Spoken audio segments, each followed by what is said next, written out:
자, 안녕하세요. 읽기, 통독이 참 제일 중요하죠. 예레미야 51장입니다. 예레미야 51장에서 우리에게 계속 말씀해 주고 있는 것은 예레미야는 하나님의 심판을 이야기해 주고 있죠. 초강대국에 대한 하나님의 심판. 그들이 헛것이다. 멸망의 때가 올 것이다. 참 대단하죠. 최전성기를 구가하고 있는 바벨론을 향해서 하나님의 심판이 있을 것이다. 이렇게 선포를 했던 예레미야. 결국 우리들에게 말할 것은 이 땅의 어떤 것도 헛것이고 또 그것은 다 멸망을 하게 된다라는 이야기를 하고 있는 것을 우리가 깨달을 필요가 있겠다. 이런 마음의 생각을 합니다. 이걸 정말 믿고 나가기가 참 어려워요. 정말 어렵죠. 사람은 누군가를 의지하고 기대고 싶은 것이 사람의 마음일 텐데 눈에 보이는 초강대국을 의지하지 않는 그런 모습들. 그렇다고 외교를 하지 말자 이런 것도 아니고 믿음의 길을 걸어가면서 하나님을 향한 가장 놀라운 사실은 하나님이 심판자이시고 재판관이신 것을 끝까지 믿고 나가는 것이 참 중요한데 중요한 것만큼 어렵구나라는 것들을 생각합니다.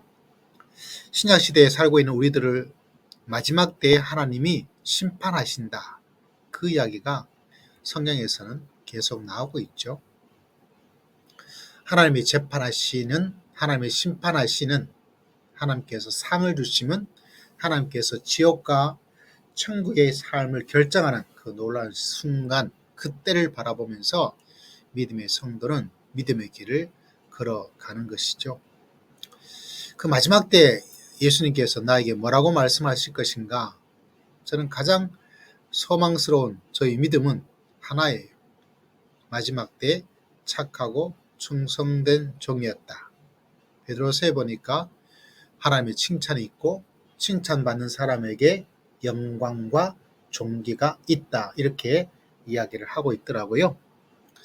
예전에는 칭찬만 생각했는데 칭찬만 따라오는 것이 아니라 영광과 존귀.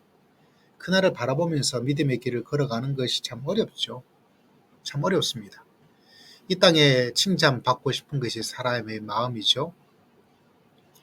그러나 과연 하나님께서 누구에게 칭찬을 줄 것인가? 그건 참 알 수가 없습니다. 눈에 보이는 것으로 측정할 수가 없죠.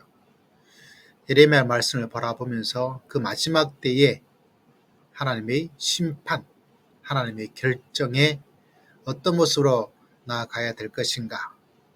이런 다짐과 기도를 하나님께 드립니다. 살아계신 하나님, 이 땅에 더러움으로 살지 말게 하시고 하나님의 선하심을 따라 예수의 사람으로 살아 하나님의 사람으로 살아서 그 마지막 때 하나님이 심판하실 때 잘하였도다 착하고 충성된 종아, 주님의 칭찬과 영광과 존귀를 얻을 수 있는 그런 사람으로 믿음의 길을 걸어가기를 원합니다.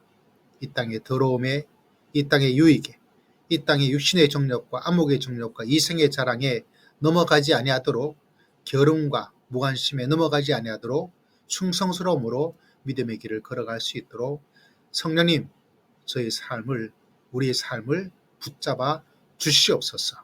주님께 모든 것 의지하고 예수님 이름으로 간절히 기도드리옵나이다. 아멘. 오늘의 성경 통독이었습니다.